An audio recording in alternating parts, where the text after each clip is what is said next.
Na uhai wake, mtazamaji, turejelee siasa kidogo, ambapo mwenyekiti wa KANU ambaye vile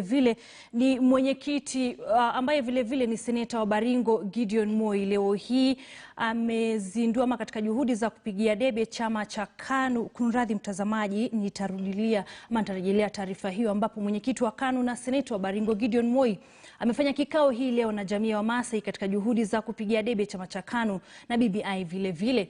Moi ametoa shukrani kwa wawakilishi wa bunge la Kajiado kwa kupitisha mswada wa BBI.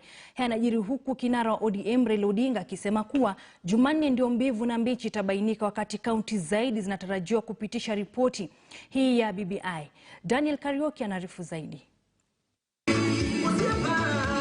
Safari ya kupata kaunti 24 ili kuandaa kura ya maamuzi inaendelea kushika kasi, huku kaunti 11 zikiwa tayari zimepitisha mswada wa BBI. Kinara wa chama cha ODM Raila Odinga amewataka Wakenya kuwa na subira na majibu wataona karibuni.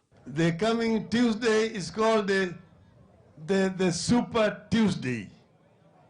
Super Tuesday we want to get 24 counties approving BBI bill. Odinga aliyezuru eneo bunge la Nthiwa, kaunti ya Homa Bay, Jumamosi, akihudhuria mazishi ameshtumu wapingaji wa BBI akidai kuwa wamekuwa wakiwahadaa Wakenya kuhusiana na BBI. There are people doubting Thomases who have been fighting BBI. And we want to tell them, don't change your mind.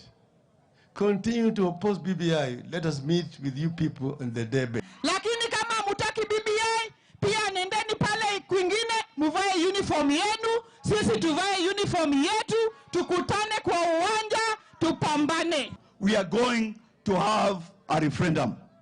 Us as members of parliament, we are going to do what is necessary, what is possible, what we are required to do. Kiongozi huyo wa upinzani amesisitiza tayari treni ya BBI iling'oa nanga na hakuna kurudi nyuma. Takriban kaunti 13 zaidi zinahitajika ili mswada huu kuingia hatua hiyo nyingine.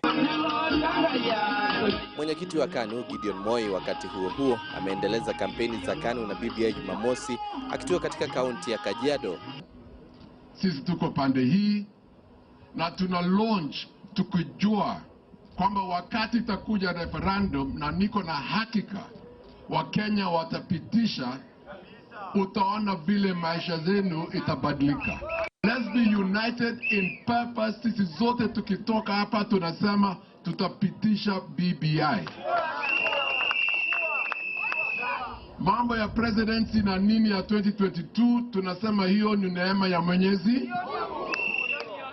Moi aliyekaribishwa na gavana wa Kajiado Joseph Olelenku ametoa heko kwa wawakilishi wa wadi wa kaunti hiyo kwa kupitisha mswada wa BBI.